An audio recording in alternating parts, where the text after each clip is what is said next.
दोस्तों, हरियाणा का इलेक्शन ख़त्म हो चुका है, नतीजे आ चुके हैं। आप देख रहे होंगे, टीवी पे भी देख रहे होंगे। और इस तरीके से अक्सर इलेक्शन आते हैं, चुनाव आता है, इंतखाब आते हैं, प्रचार होता है, फिर चला जाता है, सरकारें बन जाती हैं। लेकिन ये जो मुल्क का इतना बड़ा माइनॉरिटी समाज है, अल्पसंख्यक समाज है, यूँ कहिए ये मुस्लिम समाज है, जो हर इलेक्शन में नए फैसले लेता है। इस बार इलेक्शन आया, अब किधर जाना है? बड़ी बड़ी मीटिंगें होती हैं, जलसे होते हैं और बड़े बड़े अदारों की तरफ से ऐलान किया जाता है।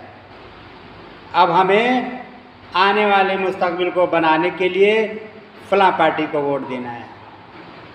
आपने थोक भाव में किसी को वोट दे दिया, वो तो आगे निकल गया, लेकिन आप पीछे रह गए।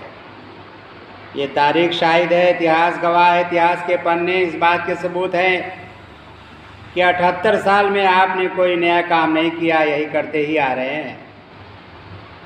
हर इलेक्शन में आपको नए सिरे से पता करना होता है कि हमारी पार्टी कौन होगी, हम किसको वोट देंगे, हमारा कौन नेता होगा। उसके लिए क्या हमारा एजेंडा होगा, ये तो कोई किसी से पूछता नहीं। अरे यार, पहले तो इसको हटाओ। तो कोई किसी नेता को हटा रहा होता है और कोई किसी पार्टी को हटा रही होती है। ये जो लोग हैं, जो तंजीमें हैं, मुख्तलिफ़ ज़ाविये से अपनी नज़रियात पेश करती है इलेक्शन के ज़माने में। और एक और बात होती है भाई, वो जब इलेक्शन नहीं होते, जो चुनाव का दौर नहीं होता, तो ऐसे दौर में, ऐसे हालात में अगर कोई सियासत की बात करता है, कोई मीटिंगें करता है, कोई समाज, मुस्लिम समाज में जाकर के कोई बेदारी की मुहिम करता है, लोग कहते हैं अरे क्या परेशान हो, अभी वोट का ज़माना थोड़ी है, देखा जाएगा। और ये सब चलो चलो, यह अच्छी कोई बात नहीं है, अरे कुछ दुनिया बनाओ, दीन बनाओ, ये सब दुनियादारी से हटो। यानी कि उसकी मुखालिफत करते हैं, सियासत में जाने की मुखालिफत करते हैं, सियासत को बुरी चीज़ जानते हैं, सियासत को कुछ लोग कुछ और ही समझते हैं। लेकिन वाह, जो ही इलेक्शन के हालात बिल्कुल, अब चुनाव मूड में सारी जनता होती है, आवाम होती है, पार्टियां होती हैं, जगह जगह चुनावी नुक्कड़ सभाएं, जैसे रैलियां, नेताओं का आना जाना होता है। और ऐन हमें वक्त पे जब वोट देने का वक्त आता है, तो 4 दिन पहले, 10 दिन पहले बड़े बड़े लोग, कहीं कोई जगह बचती नहीं है जहाँ से ऐलान न हो फलां पार्टी को वोट देना है। भाई देखना, वोट न खराब हो जाए, वोट नहीं बिगड़ जाए, वोट बनाने में रहते हैं और वो बेगैर मांगे वोट देते हैं। वाह, हमें पता ही नहीं है इतनी बड़ी ये निज़ाम, इतना बड़ा निज़ाम है हिंदुस्तान का। 78 साल हो गए, लेकिन हमें पता नहीं है कि हमारा नेता कौन है, हमें जाना कहाँ है, हमारी पार्टी कहाँ है। आप सोचिए, पता है, जाइए हरिजन बस्ती में, हरिजन अपने को चमार भी कहता है, और चमार के नाम से बड़ी बड़ी जो है तंजीमें बनी हुई हैं।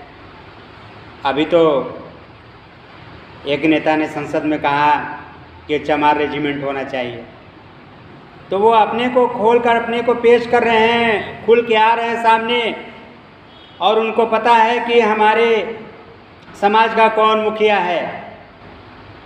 पहले तो इस समाज में मायावती जी थी, अब रावण जी आ गए, तो चंद्रशेखर आज़ाद वो भी पार्टी बना लिए हैं। तो यूँ मान लिए कि उत्तर प्रदेश में दलितों की 2 पार्टी हो गई। रह गई ओबीसी की बात, यादव समाज उसमें सबसे आगे है, और मुलायम सिंह की पार्टी, अखिलेश की पार्टी बहुत बढ़िया सारे लोग उसके पीछे जा रहे हैं। उनके समाज को पता होता है कि हमारा नेता कौन है और हमारी पार्टी कौन है, हमारा निशान क्या है। वो अगर 4 बजे भोर में भी कोई तुरंत उनको जगाए कि अभी वोट देना है, तो उनको भी पता है कि हमारा चुनाव निशान क्या है। और ये हरिजन भाई, चमार भाई, उनको भी पता है कि हमारा चुनाव निशान क्या है, हमें वोट किसको देना है। और भाई बीजेपी के लोग तो आप जानते ही हैं कि वो लोग, उनको भी पता है और 100 साल से मेहनत कर रहे हैं, आज से थोड़ी कर रहे हैं, सैकड़ों साल से मेहनत कर रहे हैं, मिशन चला रहे हैं, शाखाएँ लगा रहे हैं। जाओ स्कूल कॉलेज के मैदानों में तो हाफ पैंट वाले वहाँ इकट्ठा होते हैं और हमशुमा के नौजवान सोए रहते हैं। जो सोया वो खोया, जो जागा वो पाया। ये तो ज़मीन अल्लाह कहता है हम इंसानों की मेहनत को बेकार नहीं करते, तो अल्लाह तो रब्बुल इज़्ज़त है, वो रब्बुल आलमीन है, वो सारे जहान का रब है, मालिक है, सबको रिज़्क़ देता है। ये थोड़ी है कि ये अल्लाह खाली मुसलमानों का है, सबका है। जो मेहनत करेगा, जो मुजाहिदे करेगा, जो कोशिशें करेगा, अल्लाह उसके पैर को जमा देगा। और अगर आपको पिछलग्गू ही राजनीति पसंद है तो 78 साल से आप पिछलग्गू राजनीति के शिकार हैं। उनमें उन पार्टियों का क्या जो है कसूर है?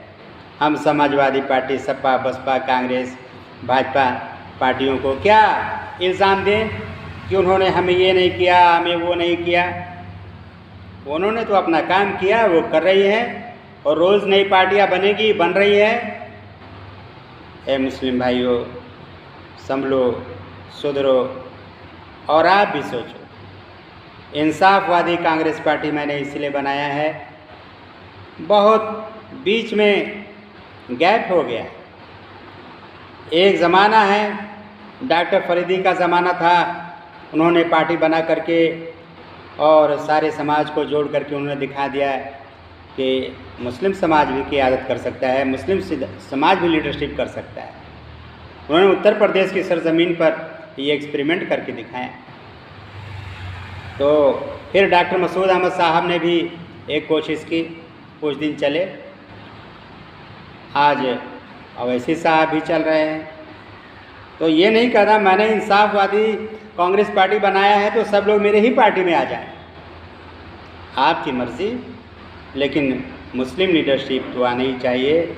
और मुस्लिम लीडरशिप नहीं होगी तो आपकी आवाज़ आप अपने मंच से ही उठा सकते हैं, दूसरे के मंच से नहीं उठा सकते। बहुत सारे मिसाल हैं, मैं क्या बताऊं कि कितने मिसाल हैं जो दिए जाए। इतने हालात बदले, कितने दंगे हुए, फसादात हुए, हक तलफी हुई और कितने जुल्म और अत्याचार हुए थे और जारी हैं, आज भी जारी हैं। वाह, ये दौर बुलडोज़र युग है, ज़्यादा बोलेंगे तो मकान ढा दिए जाते हैं। है किसी के अंदर पावर बोलने की? मुस्लिम समाज सोचता है कि हमारी लड़ाई अखिलेश जी लड़े, पहले सोचता था मुलायम सिंह यादव लड़े, अब सोचता है अखिलेश जी लड़े। मायावती जी लड़ें, मायावती जी तो कुछ बोलती ही नहीं हैं, वो बहुत बेकार पार्टी हैं। अब रावण आए हैं, चंद्रशेखर आज़ाद, किसी ने बताया उनका नाम टाइटल रावण भी था, इसलिए मैंने कह दिया है। वैसे चंद्रशेखर आज़ाद उनका नाम है, तो चंद्रशेखर आज़ाद ही समझिए, मैं यही बोल रहा हूँ। उत्तर प्रदेश में यह हालत है। बिहार में जाइए तो वहाँ पर यादव समाज लालू जी के पीछे खड़ा है, तेजस्वी के पीछे खड़ा है, वहाँ भी यादव समाज है। तो वहाँ का तो यादव परेशान नहीं होता है कि अरे मुलायम सिंह ने क्यों पार्टी बना लिया, अखिलेश ने क्यों पार्टी बना लिया। यहाँ का यादव समाज तो परेशान नहीं होता है कि अरे लालू जी ने क्यों पार्टी बना लिया, अखिलेश जी को रहने देते, वहाँ ले आते, वहाँ मीटिंगें कराते। तो ये दिमाग में क्या है ना कि जब आदमी नहीं करना कुछ चाहता तो हज़ार बहाने ढूंढता है, और हमने नित नए बहाने ढूंढ रखे हैं। कभी मुस्लिम लीडरशिप करने वालों को भाजपा के एजेंट कह दिया, कभी कह दिया अरे किसी ने पैसे दे दिए होंगे, कभी कुछ कह दिया। लेकिन आँधियों को क्या मालूम मर्तबा चिरागों का कितनी जाँफशानी है एक दिया जलाने में। बहुत बहुत शुक्रिया। जय हिंद, खुदा हाफिज़।